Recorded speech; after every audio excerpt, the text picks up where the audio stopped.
बिस्मिल्लाहिर्रहमानिर्रहीम। Chairman Pakistan peoples party जनाब बिलावल भुट्टो जरदारी साहब, सदर पाकिस्तान पीपल्स पार्टी सिंध निसार अहमद खोड़ो साहब, सैयद कायम अली शाह साहब, सामने बैठे हुए सूबाई वज़रा, असम्बली के मेंबरान और सबसे ज़्यादा ये मेरे सामने बैठे हुए इस प्रोग्राम के असल मेहमान खुसूसी हमारे वो आबादगार जो हमें ना सिर्फ अनाज मुहैया करते हैं बल्कि हमारे मुल्क की मईशत चलाने में एक मेन किरदार अदा करते हैं। आप सबको अस्सलाम वालेकुम। जिए भुट्टो। चेयरमैन साहब, सबसे पहले तो आपका शुक्रगुजार हूँ कि सिंध हुकूमत के इस इनिशिएटिव में ना सिर्फ आपने गाइडेंस दी हमें शुरू से, बल्कि आज अपनी मसरूफियात के बावजूद, मुझे पता है आपने इस्लामाबाद पहुंचना है, लेकिन वो आपने कहा पहले मैं अपने लाड़काना जाऊंगा, अपने हारियों से मिलूंगा, अपने आबादगारों से मिलूंगा और फिर जाके इस्लामाबाद में बाकी जो मसले हैं उनको देखूंगा। तो चेयरमैन साहब, आपका बहुत बहुत शुक्रिया। मैं ज़्यादा लंबी तकरीर नहीं करूंगा। मोहम्मद बख्श खान ने सारी डिटेल में आपको इस प्रोग्राम के बारे में बताया है। मैं थोड़ा सा 2-3 साल पीछे जाऊंगा। इस सूबे ने अपनी हिस्ट्री का सबसे बड़ा सैलाब 2022 में देखा। 2022 के सैलाब के बाद उस वक्त सैलाब के दौरान चेयरमैन बिलावल भुट्टो जरदारी वजीर खारजा थे। उन्होंने अपनी सारी मसरूफियात छोड़ के यहाँ लाड़काना बैठ गए और कहा हुकूमत सिंध को कि तुमने मेरे लोगों को बहाल करने और ख़ास तौर पे मेरे काश्तकार जिनको सबसे ज़्यादा नुकसान हुआ है उनका ख्याल करना है। चेयरमैन साहब की विजन के मुताबिक उनकी गाइडेंस पे हमने दुनिया का सबसे बड़ा घर बनाने का मंसूबा किया। 21 लाख घर बनाए। चेयरमैन साहब ने हाथ पकड़ के उस प्रोग्राम को कामयाब किया और उसके साथ साथ उस वक्त उनकी हिदायत थी। और मैं आपको एक किस्सा बताऊंगा मुख्तसर सा। उस वक्त वज़ीर आज़म शहबाज शरीफ साहब थे, आजकल भी वो वज़ीर आज़म है। एक दिन हम ये सैलाब के दौरान हेलीकॉप्टर पे वो जा रहे थे, पूरे सूबे में हर तरफ पानी पानी था। ये अक्टूबर का महीना होगा एंड उन्होंने मुझे कहा कि चीफ मिनिस्टर साहब, लगता है ये खरीफ तो गई बल्कि अपनी रबी भी आप नहीं कर सकेंगे और गंदम आप पैदा नहीं कर सकेंगे।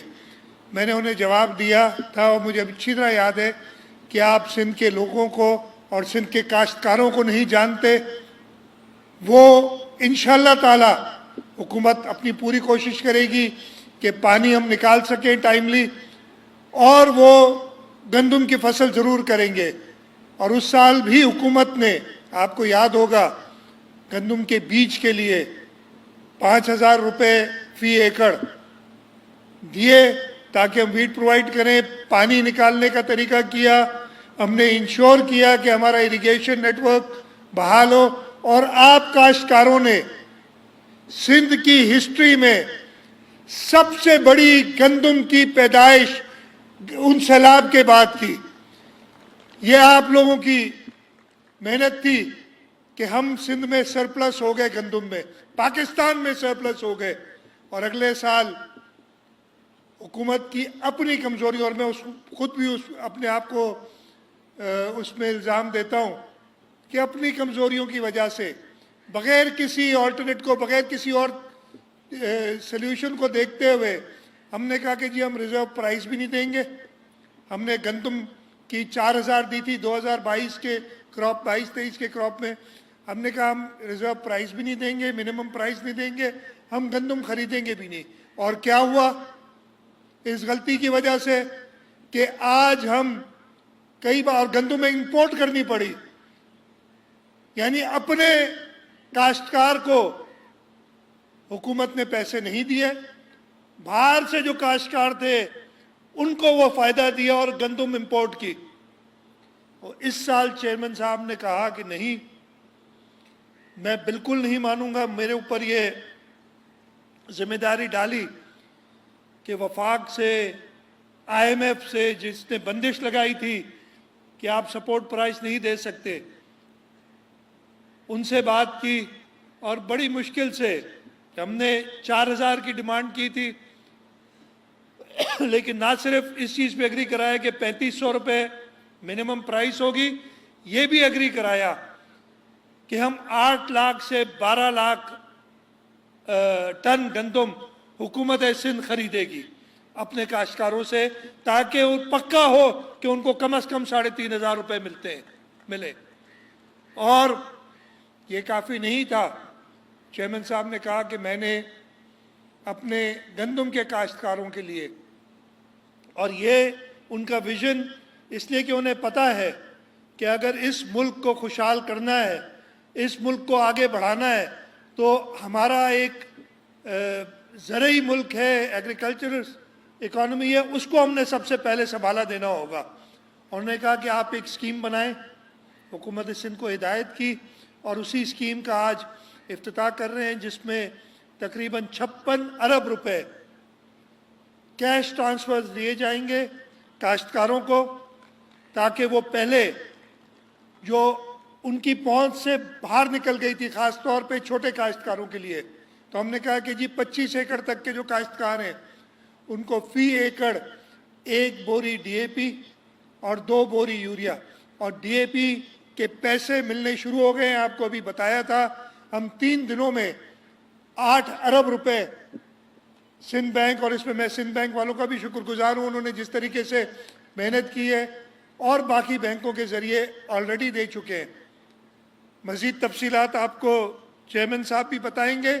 मैं सिर्फ एक बात, आप सब काश्तकार बैठे और आपके तवस्सुत से, मीडिया के तवस्सुत से, जैसे हमने घरों का काम किया था, घरों में भी आपको याद होगा कि पहली किस्त 75,000 रुपये की थी और बाकी पैसे मिलते थे जब आप एक हद तक काम कर लें।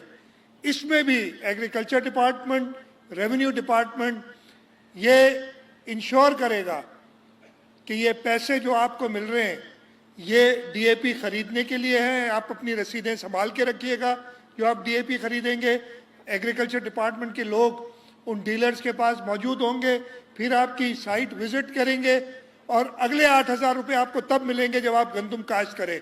तो इस, अगर आपको पूरा मुस्तफ़ीद होना है, और ये आपके लिए इतना फ़ायदेमंद होगा, ये 14,000 रुपये नहीं है, इन 14,000 रुपये से आपको 8,000 मज़ीद मिलेंगे, लेकिन जो इसकी पैदाइश में आपको फ़ायदा होगा, जो हम चाहते हैं कि आपकी फ़ी एकड़ पैदावार जो उसी साल तकरीबन 32-33 मन थी, 28 मन रह गई, वो आप 35 मन कम से कम एवरेज पैदावार करें।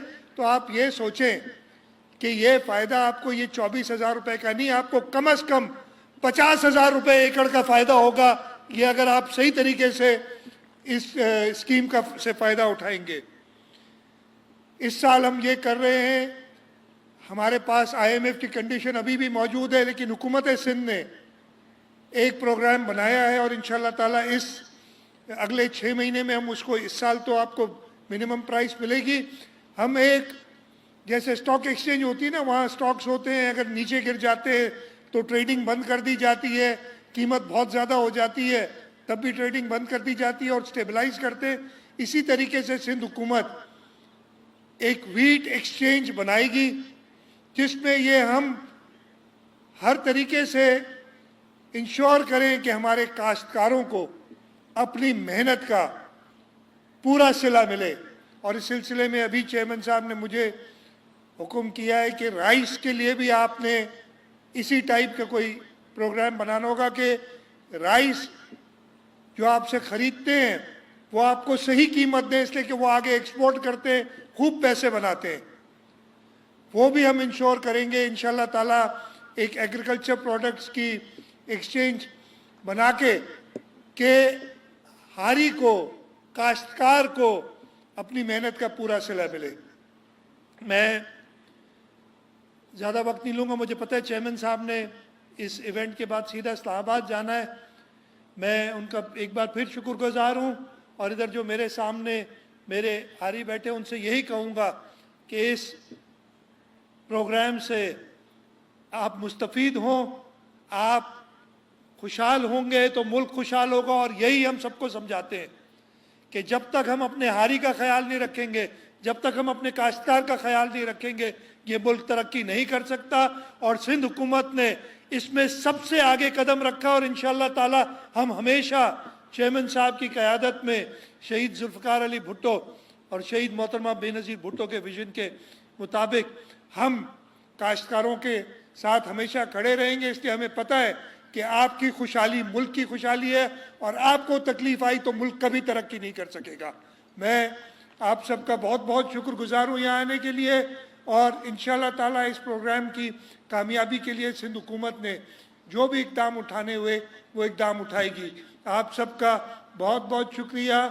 पाकिस्तान जिंदाबाद, जिए भुट्टो।